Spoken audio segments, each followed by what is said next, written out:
Hey y'all, my name's Eris Mossis. We're at the Gator Cutlery Show here in Florida, Lakeland, Florida to be precise. Now I've been into this knife thing since I was 7 years old, which means I started in 1951. So 68 years I've been messing with knives. Must be a disease, I'm not exactly sure. But in my hand right now is the only knife that I had on my person. And this is a tiny little pocket knife made by a famous knife maker named Jess Horne. And why I'm carrying this one is I like the ram horn scales on this little bitty knife, and knowing that no one within the 1,000-mile radius has anything like this. And that's all. It's just the little one in my pocket. What's so unique about it?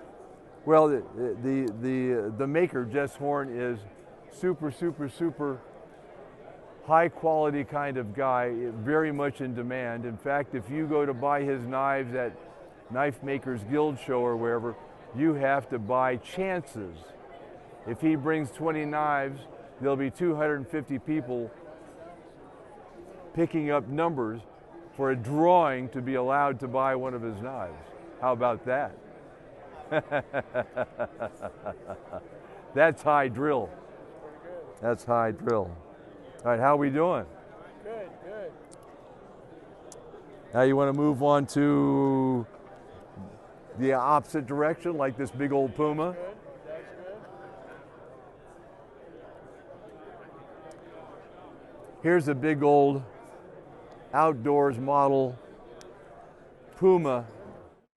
I think this one was probably made in the third quarter of 1966, and it actually was owned by a GI, and his name and serial numbers are marked on both sides of the knife.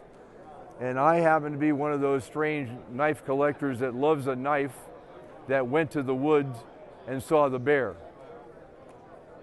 Now this one may not have done anything humongously spectacular, but it obviously has been around, it's been beat up a little bit, it has showed its character, and all these years later is still one heck of a tool.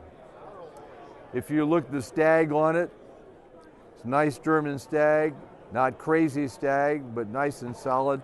But one of the things that you should note on this knife, look at the thickness of that tang. That is a real tool. It's heavy, I know that. Very heavy, very chunky. That smash shut pattern.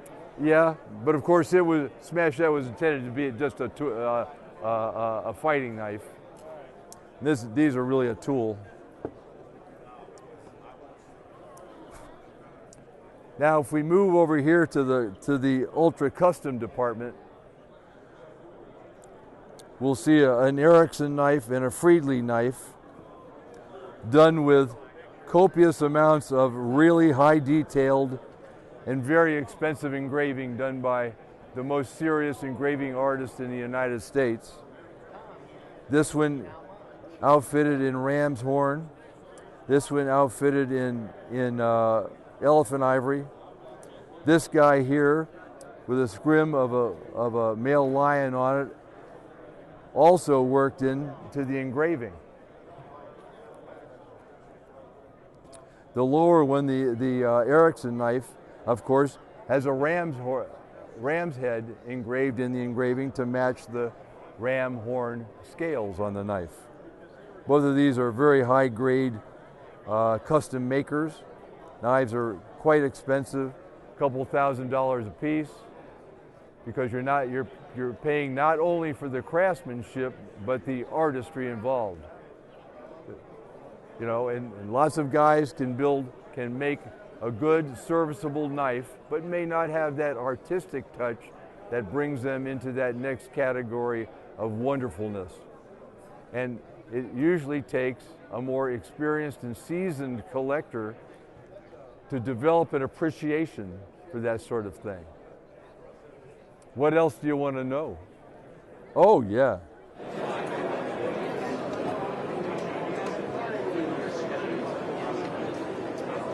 Got that there. over here, in this display box, we have a really interesting thing.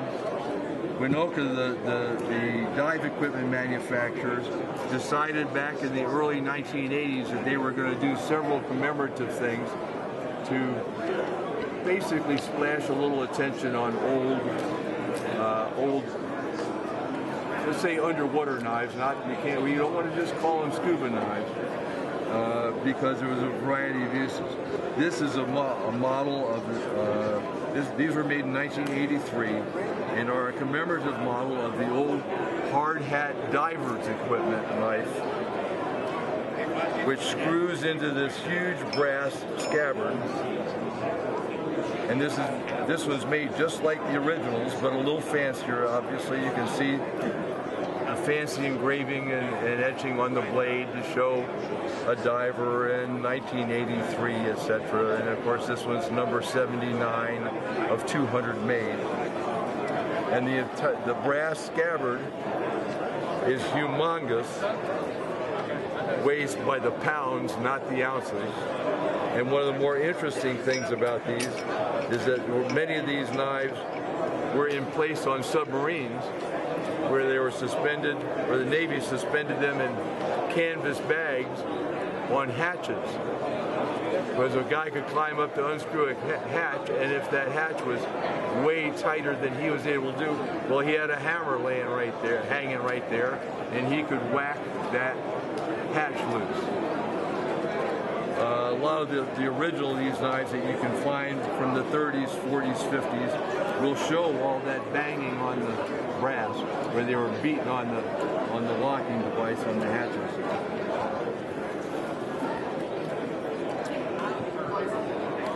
Okay. Appreciate it. Thanks a lot. It's cool, man. All right.